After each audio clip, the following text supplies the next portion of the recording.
Hello students, this is Vipasha Garg. आज lecture है हमारा BFA 4th year history of modern Indian art code 401।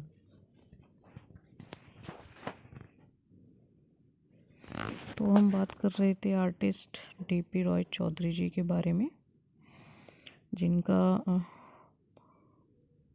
पूरा surname है देवी प्रसाद रॉय चौधरी। ठीक है, और इनका टाइमिंग है 1899 से 1975। उनका जो जन्म है वो 1899 और डेथ 1975। तो हम बायोग्राफी के बारे में बात कर रहे थे इनकी।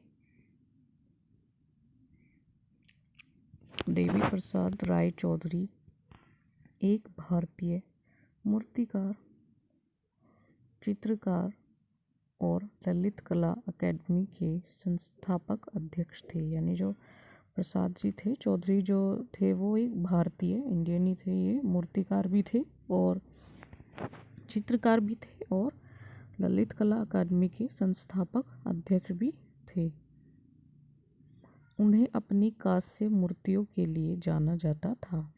मतलब जैसा कि हमने बात किया था पिछली पीपीटी में भी कि ये ब्रॉन्ज स्कल्पचर के लिए जाने जाते थे, काफ़ी फेमस थे ये।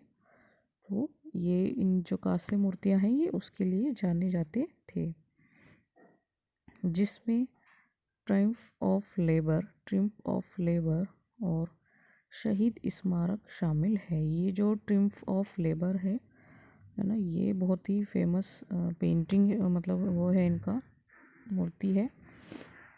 और जो शहीद स्मारक है वो भी ये शामिल है। मतलब ये दो ज़्यादा फेमस है इनकी।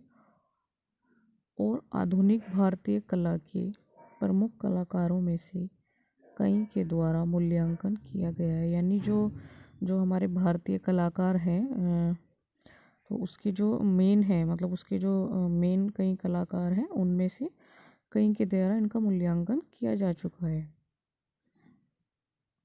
वे 1962 में चुने गए ललित कला अकादमी के एक साथी थे। मतलब 1962 में चुने गए थे ललित कला अकादमी जो है उसके ये एक साथी थे। आपने नाम सुना हुआ ही होगा, ललित कला अकादमी फेमस है अपने आप में। तो वहाँ पे ये चुने गए थे 1962 में। भारत सरकार ने उन्हें कला में उनके योगदान के लिए 1958 में पद्म भूषण का तीसरा सर्वोच्च नागरिक सम्मान दिया। ठीक है, मतलब 1962 में ये ललित कला अकादमी के लिए साथी के रूप में चुने गए थे। उसके बाद भारत सरकार द्वारा इन्हें, मतलब कला में, मतलब जो इन्होंने कला में योगदान दिया था, तो उसके लिए 1958 में इनको पद्म भूषण का तीसरा सर्वोच्च नागरिक सम्मान दिया।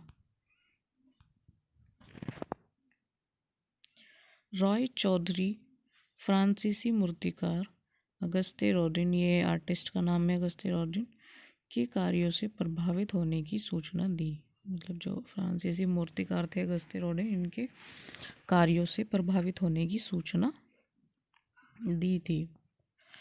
1993 में कोलकाता में उनकी पहली एकल प्रदर्शनी थी। तो कोलकाता में इनकी पहली एकल प्रदर्शनी हुई थी कब? 1993 में।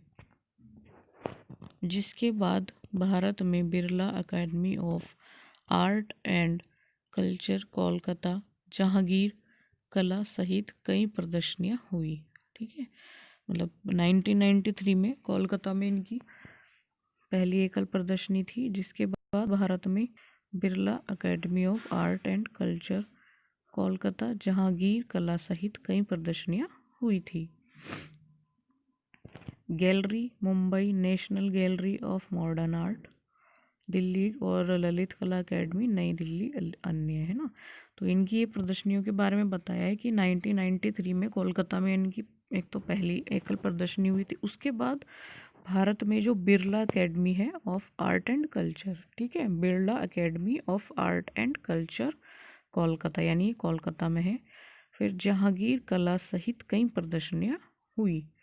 और gallery Mumbai national gallery of modern art, Delhi और ललित कला अकेडमी और नई दिल्ली अल्लेगी, मतलब यहाँ यहाँ पे इनकी प्रदर्शनियाँ हुई थी। वे बड़े आकार की बाहरी मूर्तियों के लिए जाने जाते थे, यानी ये बड़े बड़े आकार की बड़ी बड़ी मूर्तियाँ बनाते थे ये, जैसे कि ट्रम्फ ऑफ लेबर और महात्मा गांधी की प्रतिमा, दोनों को मरीना बीच चेन्नई में, पटना में शहीद स्मारक, ठीक है, जब winter comes and victims of hunger, दोनों कांस्य प्रतिमाएं, दिल्ली में दाढ़ी माच प्रतिमा और तिरुवनंतपुरम में चित्रा तिरुनम बलराम वर्मा द्वारा मंदिर प्रवेश की घोषणा। मतलब ये सारी मूर्तियाँ इनकी जो बताई हैं कि एक तो ये बड़े बाहर जो बड़ी होती थी मूर्तियाँ उनके लिए जाने जाते थे, बड़े आकार की, है ना। जैसे कि अब इसमें एग्जाम्पल दिया है कौन कौन, जैसे ट्रम्प ऑफ लेबर ये बड़ी है, महात्मा गांधी की प्रतिमा ये भी बड़ी मूर्ति है, ठीक है। दोनों को मरीना बीच ये चेन्नई में है, पटना में शहीद स्मारक, पटना में है ये शहीद स्मारक, winter comes and wanting of hunger, ठीक है, ये भी कांस्य प्रतिमा ही है, और दिल्ली में दाढ़ी माच प्रतिमा, ये दिल्ली में है दाढ़ी माच प्रतिमा, और तिरुवनंतपुरम में चित्रा तिरुलम बलराम वर्मा द्वारा मंदिर प्रवेश की घोषणा, ठीक है। ये तिरुवनंतपुरम में है चित्रा तिरुलम बलराम द्वारा नाम द्वारा जो मंदिर प्रवेश है उसकी घोषणा, ठीक है। ये सब बताए हैं कि ये इनकी प्रतिमा है। नेक्स्ट है हरेम का एक कैदी, रास लीला, एक बड़े क्लॉक में एक dramatic pause of the man, है ना। मतलब हरेम का एक कैदी, रास लीला, एक बड़े क्लॉक में एक dramatic pause of the man, ये सब इनकी उसके नाम है। और हंट एंड द ट्रिब्यून उनकी कुछ उल्लेखनीय पेंटिंग है ना। हंट एंड ट्रिब्यून ये इनकी कुछ उल्लेखनीय पेंटिंग है, मतलब इनकी पेंटिंग्स के नाम है लास्ट वाले जो है। आप ये चाहे तो नेट पे से भी देख सकते हैं, ठीक है। बाकी यहाँ पे भी नेक्स्ट पीपीटी में मैं आपको शो कर दूंगा ये सब जिनके नाम बताए हैं, या नेक्स्ट नेट पे भी आप नाम डाल के सर्च कर सकते हैं, डीपी राय चौधरी फेमस स्कल्पचर और पेंटिंग।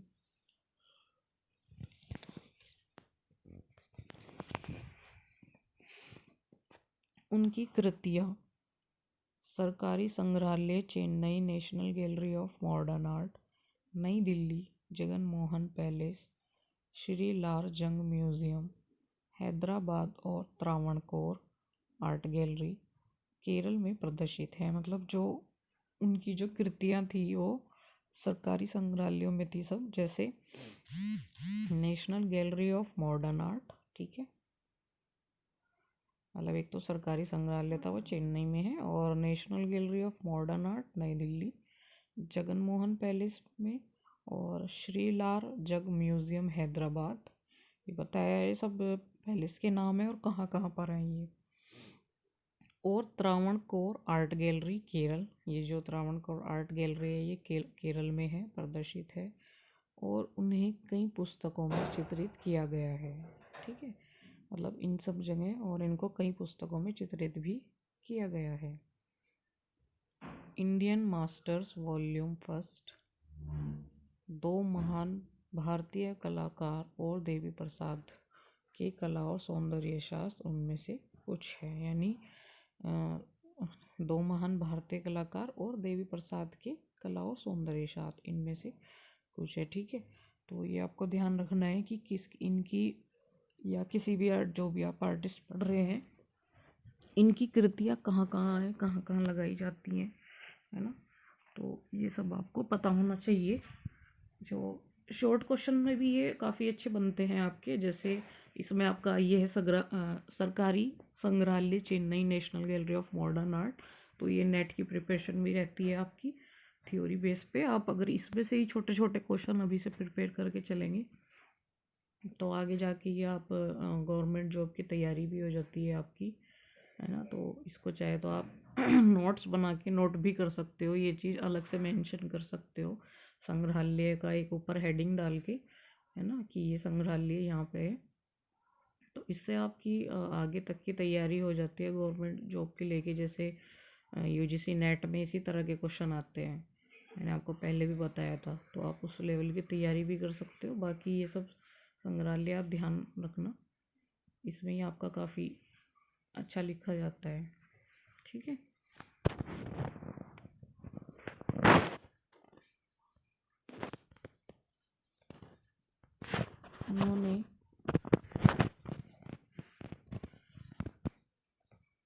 उन्होंने जया अपसमी और उनके कुछ छात्रों जैसे कि निरोध मजूमदार और पारितोष सेन द्वारा सहलिखित देवी राय चौधरी ने एक पुस्तक भी प्रकाशित की जो बाद में अपने अधिकारियों के लिए प्रसिद्ध कलाकार बन गई। यानी जो इनके जयप्पा स्वामी हैं, इनके कुछ छात्र हैं जैसे निरोध मजूमदार हैं, पारितोष सेन हैं, इनके द्वारा इन्होंने सहलिखित देवी प्रसाद राय चौधरी ने एक पुस्तक भी प्रकाशित की थी, जो बाद में इनके अधिकारियों के लिए प्रसिद्ध कलाकार बन गई थी।